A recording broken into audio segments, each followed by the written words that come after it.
In a world facing geopolitical flux, dividing the world between us and them, the SCO has emerged as a platform for promoting mutual understanding, security and development through constructive and mutually beneficial cooperation.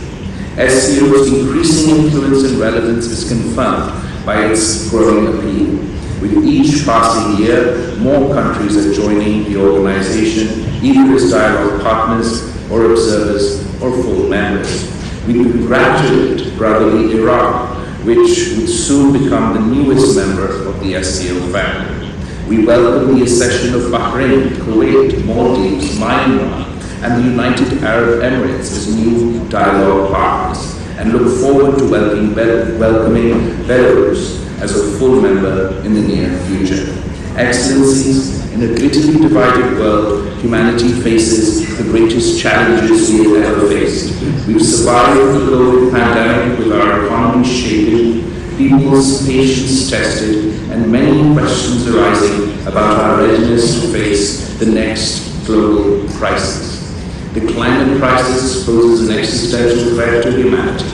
Poverty haunts all societies, and noble attempts to meet this challenge still have a long way to go. Finally, the situation in Afghanistan threatens to increase the complexity and reach of the challenge terrorism poses to the region and global security. The solution to our collective challenges should be collective action, not a divided reaction. While our problems may seem immense, I believe as a united human race, we have the capacity to not only deal with the challenges, but to learn lessons from our collective good and build in the resilience that will equip us to address future challenges. We must isolate these issues from hyper-partisan geopolitics if we are to succeed. Our excuse cannot be we were too divided to put up a fight. Excellencies, poverty still plagues this region. We can only overcome this challenge through common efforts and by learning from each other's experience. China offers us hope, shows us how it can be done, lifting 800 million people out of poverty in less than 40 years. Pakistan is proud of the internationally acclaimed Benazir Income Support Program, which has ushered in a silent revolution of poverty alleviation together with women's empowerment. Taking consistent strides on poverty eradication has been hampered by COVID and geopolitical conflicts.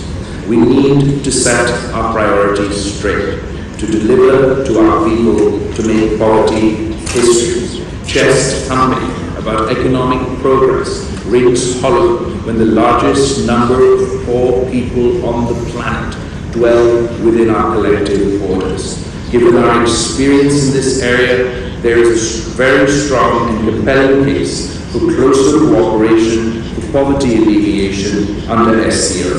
The establishment of the Special Working Group on Poverty Alleviation proposed by Pakistan will be a step in that direction. Ladies and gentlemen, our planet can only be saved from the ravages of climate change if the international community works in unison. For Pakistan, this is today's problem. We recently faced the greatest climate catastrophe we have ever witnessed. I ask you to imagine what it would mean for your people if a disaster of this scale were to proportionately affect your country. What would 1/3 of India's landmass look like underwater? How would the people of China be tested if 1 in 7 people were made climate refugees overnight? This was a reality for my country, my people, only last year.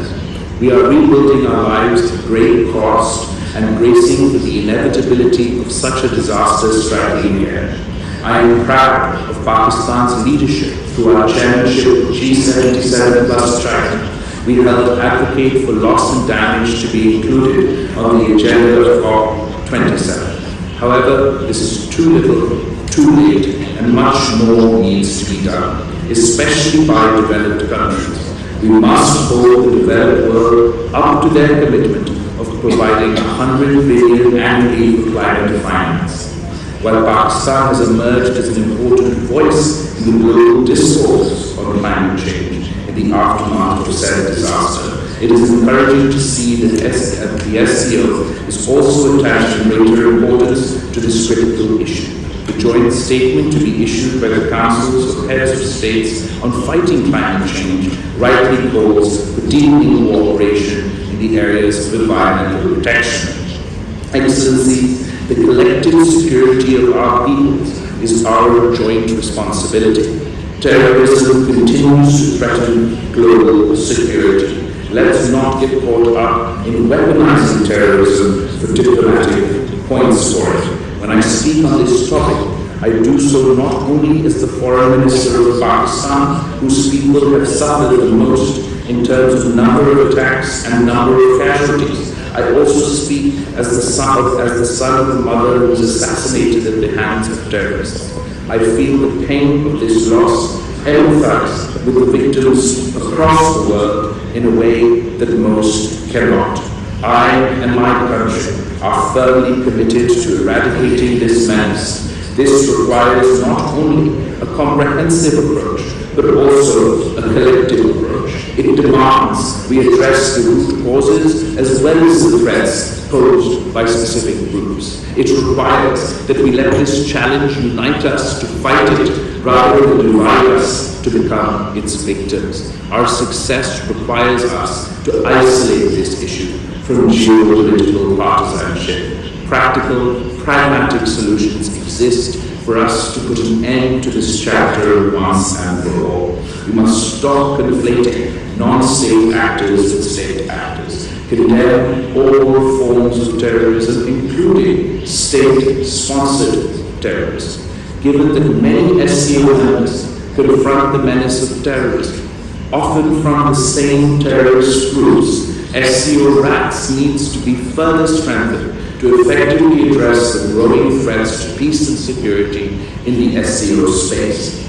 Excellencies, the situation in Afghanistan has added new complications for global security. We continue to call for the international community to meaningfully engage the Afghan interim government. After being the playground for great powers time and time again, we owe it to the people of Afghanistan not to repeat the mistakes of the past. A united international community can compel the authorities to demonstrate their will and help build their counter-terrorism capacity for the security of Afghanistan, the region, and the world at large.